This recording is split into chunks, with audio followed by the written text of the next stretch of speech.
Bonjour à tous, bienvenue dans cette nouvelle vidéo YouTube, la deuxième de la chaîne. Pour ceux qui ne me connaissent pas, je m'appelle Erwan, je suis un jeune coach en musculation. Si tu ne me connais pas et que tu veux en savoir plus sur moi, je te laisse aller voir mon Instagram en description, c'est vraiment là-dessus que tout se passe, story tous les jours, plusieurs réels par jour, bref. On n'est pas là pour parler de ça, on est là pour faire suite à la précédente vidéo que je t'invite à aller voir si tu ne l'as pas déjà regardée. On a abordé comment prendre du muscle à coup sûr, 100% de réussite.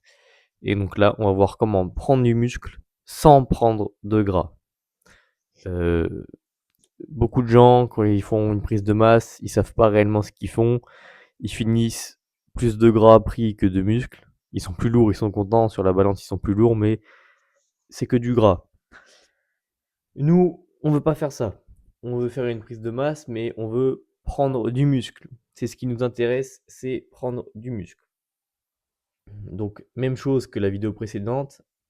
Sur cette chaîne YouTube, ici, ça va être quoi? Ça va être, tu finis de regarder la vidéo, tu peux directement appliquer ce qui vient d'être dit dans la vidéo. On cherche le concret. Sur les réseaux, on voit tout et son contraire, on entend un peu tous les sons de cloche. Nous, on veut vraiment être concret. Je veux vraiment te donner les armes qui vont te permettre de progresser à coup sûr. On va aborder ça en 3 points différents, 3 points clés que tu vas pouvoir appliquer directement après avoir vu la vidéo. Donc parmi ces 3 points-là, on va commencer avec le premier, qui est probablement le plus important, euh, l'aspect nutrition. Euh, Comment manger en prise de masse pour prendre du muscle sans prendre de gras, du moins limiter la prise de gras. Au début, tu vas commencer en ayant un léger surplus calorique. Donc je t'invite à compter tes calories. Il faut que tu saches exactement ce que tu manges. Je prends pas de poids alors que je mange beaucoup. Non, ça se trouve, tu manges pas beaucoup. Ou c'est pareil avec la sèche, hein. Ouais, je perds pas de poids alors que je mange rien. Non, ça se trouve, tu exploses le total calorique, mais tu sais pas. Bref, pas de place au hasard. Je veux que tu comptes tes calories, que tu saches exactement ce que tu manges. Comme ça, il n'y a pas de blabla, on perd pas de temps, on sait ce que tu fais. On sait ce qui marche, on sait ce qui marche pas, mais au moins, on sait ce que tu fais. Tu vas prendre ta maintenance calorique. Ta maintenance, c'est quoi? C'est le total calorique qui va te permettre de maintenir ton poids actuel et ta composition corporelle actuelle. C'est-à-dire que si ta maintenance elle est de 2500 calories, à 2500 calories par jour, ton poids ne bouge pas. Aussi simple que ça. Tu vas prendre cette maintenance-là, pardon, tu vas rajouter 5 à 10% de cette maintenance en plus. Par exemple, 2500 calories, 10% c'est 250 calories. Donc, 2500 plus 250, ça fait 2750. Mais comme on est entre 5 et 10%, ça peut être 2700, 2650. Bref, 5 à 10% de calories en plus de ta maintenance. Mais comment savoir quelle est ta maintenance? Je te mets une formule dans la description de la vidéo. Tu auras juste à cliquer dessus, tu rentreras tes données et ça va te donner ta maintenance théorique. Théorique. Tu prends ce chiffre-là, tu essayes sur plusieurs jours, 3 4 jours. Si c'est 2500 calories, le chiffre que va te donner l'algorithme, tu essayes sur plusieurs jours, tu vois si ton poids monte. Ça veut dire que ta maintenance est un peu plus basse que ce chiffre-là. Si ton poids tend à descendre, ça veut dire que ta maintenance est un peu plus haute. Mais ça va être la première étape, trouver ta maintenance et ajouter 5 à 10% de cette maintenance-là en plus sur tes journées. Premier point. Tu verras que ça fait pas tant de calories que ça en plus, hein. Deuxième point, augmente les calories seulement quand c'est nécessaire. Comment on fait pour savoir qu'il est nécessaire de monter légèrement les calories? Encore une fois, tu vas les monter, mais légèrement. Ça va être parce que l'entraînement, ça fait 1 ou 2 semaines que tu stagnes. Tu n'arrives plus à progresser, tu sens que tu es un peu fatigué dans tes séances, etc. Malgré le fait que, à côté de ça, ton sommeil est ok, tu récupères bien, tu n'as rien changé à ta routine de vie. Si tu ne progresses plus à la salle alors que tu dors bien, que tu fais tout bien à côté, ça veut dire que il est temps de monter légèrement les calories. Monte les calories uniquement dans cette situation-là. Sois patient. on fait pas la course à qui est-ce qui va manger le plus. C'est pas du tout ça. Nous, on veut prendre du muscle. Une prise de masse qui dure, pardon, une prise de masse qui dure longtemps, c'est une prise de masse où tu vas faire le moins de gras possible. Pourquoi? Si tu fais une prise de masse mais que tu deviens trop rapidement gras, tu vas faire plus de gras, ça devient contre-productif. Donc ta prise de masse va durer moins longtemps parce qu'il faudra baisser les calories. Plus ta prise de masse dure longtemps, ça veut dire que plus longtemps tu as un environnement propice à la prise de muscle. Et donc tu vas pouvoir faire encore plus de muscles puisque tu n'auras pas accumulé beaucoup de gras, donc tu pourras continuer dans ce surplus calorique. Très important de faire une prise de muscle propre. Deuxième point, donc deuxième grand chapitre, on va dire, parmi les 3 points que je vais aborder aujourd'hui. Progresse de manière continue à la salle. J'ai déjà évoqué ça dans la vidéo précédente, mais tu vas chercher à, en gros, je te la fais très simple, tu as 3 à 4 séries sur un exercice donné, tu vas chercher à faire des plus 1 de séance en séance sur ces exercices-là.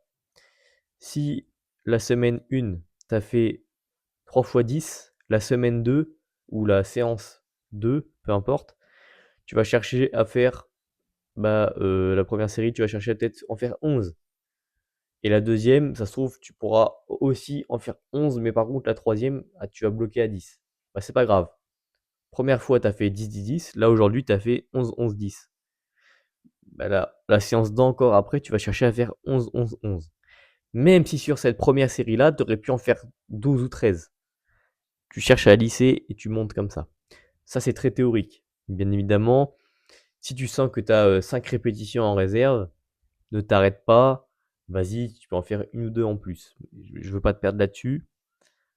Mais en gros, c'est ça. Progression linéaire. Ne va pas à l'échec à chaque fois car ça va entraver cette progression linéaire-là. Aller à l'échec dès ta première série, donc de 1 comme je viens de le dire, ça va gêner ta progression. De 2, au bout d'un moment, ça va te demander des efforts surhumains de répéter l'échec à chaque fois pour maintenir les performances que tu auras faites. Vaut mieux lisser ta progression comme ce que je viens de t'énoncer. En plus de ça, l'échec, ça rajoute de la fatigue. C'est pas forcément ce qu'il y a de plus productif, hein, malgré ce que tu peux entendre sur internet. Mais encore une fois, je veux pas te perdre là-dessus. Je veux vraiment aller droit vers l'essentiel. Progresse de manière continue à la salle en pensant que l'échec ne va pas te faire prendre plus de muscle. Ce qui va te faire prendre du muscle, c'est faire des plus 1 avec la même technique d'exécution sur tes mouvements. En gros, si lundi, tu fais tel mouvement avec telle charge pour 10 répétitions et que le vendredi, ou plutôt le lundi suivant, sur le même mouvement, tu as la même technique d'exécution, tu refais le même nombre de reps ou plus, mais que tu mets plus lourd, je peux te garantir que c'est que tu es en train de construire du muscle, tu es sur le bon chemin. Tandis que si le lundi, tu as la technique donnée, la charge donnée, tu fais 10 reps, mais que la semaine d'après, tu peux mettre plus lourd, tu peux faire plus de reps, mais que ta technique se dégrade, tu es pas forcément en train de faire plus de muscle. Ça se trouve, c'est simple, dans la plupart des cas, c'est ça. Ce sera juste parce que ta technique t'aura permis de mettre plus lourd. Mais en soi, tu es pas en train de faire plus de muscles, non, parce que c'est pas tes muscles qui t'ont permis de faire un effort plus conséquent. C'est juste parce que tu as changé ta technique. Donc très important, la technique avant la charge et deviens fort sur, deviens fort sur tes mouvements en conservant la même technique d'exécution. Pour mettre ça en place, ce que je viens de te dire, il va falloir que tu gardes le même programme d'entraînement sur une bonne dizaine de semaines, hein. Vraiment, prends le temps. Pourquoi?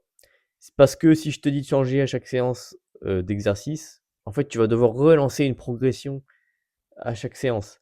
Hem, Tu sais, quand tu vas sur un nouveau mouvement, tu as tout le temps un temps pardon, d'adaptation où il faut que tu t'habitues au mouvement, au placement, au positionnement et cetera. Une fois que tu as compris comment te placer, tu auras sûrement pu l'observer, mais tes performances au début, elles augmentent très vite et après elles stagnent un petit peu. Elles augmentent très vite parce que ton système nerveux est habitué au mouvement et après elle stagne parce que là on rentre dans le travail musculaire. Enfin bref, c'est autre chose. Donc tu gardes les mêmes mouvements pour progresser de manière continue dessus, de manière linéaire, sur le long terme. Nous on voit long terme. Récapitulatif, va pas à l'échec à chaque fois. Progresse de manière continue à la salle. Donc pour faire ça, il faut que tu tiennes un carnet d'entraînement dans ton téléphone, dans les notes de ton téléphone, où tu vas noter toutes les charges utilisées sur tes exercices et toutes les répétitions sur tes exos. Par exemple, développé couché, je sais pas moi, 80 kg. 3 séries, tu notes, développé couché, la charge utilisée. Tu notes tes 3 séries. La première série, tu en as peut-être fait, je sais pas moi, 9. Après 8 et après 8. Tu notes comme ça. Tu notes ton temps de repos. Comme ça, tu sais que la semaine d'après, quand tu vas arriver, va falloir que tu fasses mieux que ce que tu auras fait la semaine là. Garde le même programme pendant une dizaine de semaines et deviens plus fort sur les mêmes mouvements, mais en gardant la même technique. Donc là, on a abordé 2 points sur 3, l'alimentation et l'entraînement.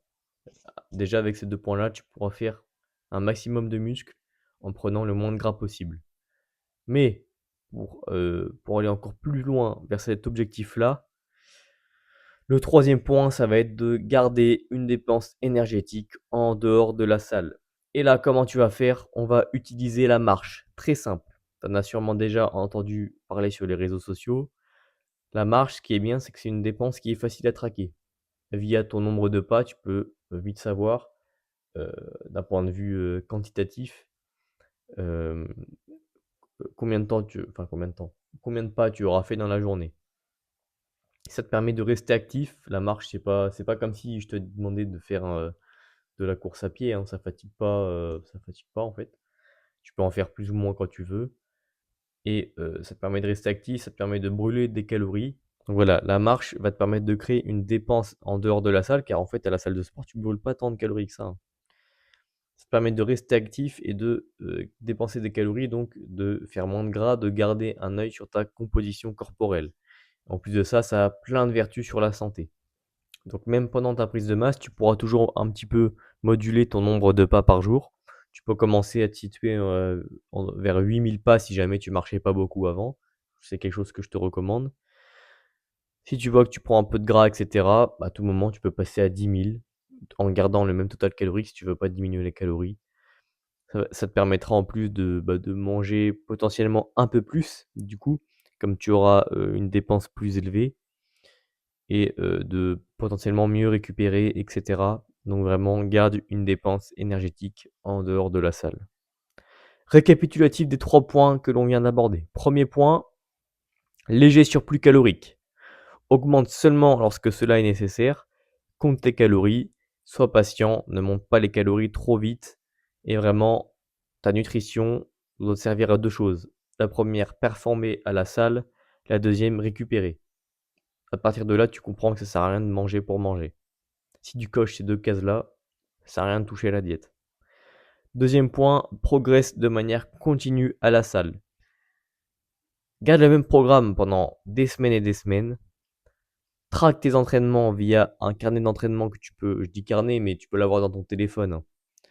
D'ailleurs, je te le recommande, c'est plus simple. Où tu vas noter les charges utilisées sur toutes tes séries ainsi que le nombre de répétitions. Ça va te permettre d'avoir un œil sur ce que tu auras fait la séance précédente pour faire mieux de semaine en semaine. Comprends aussi que l'échec à chaque série ne va pas te faire prendre plus de muscles. D'où le fait de traquer tes entraînements, pardon, c'est de savoir quand est-ce que tu progresses.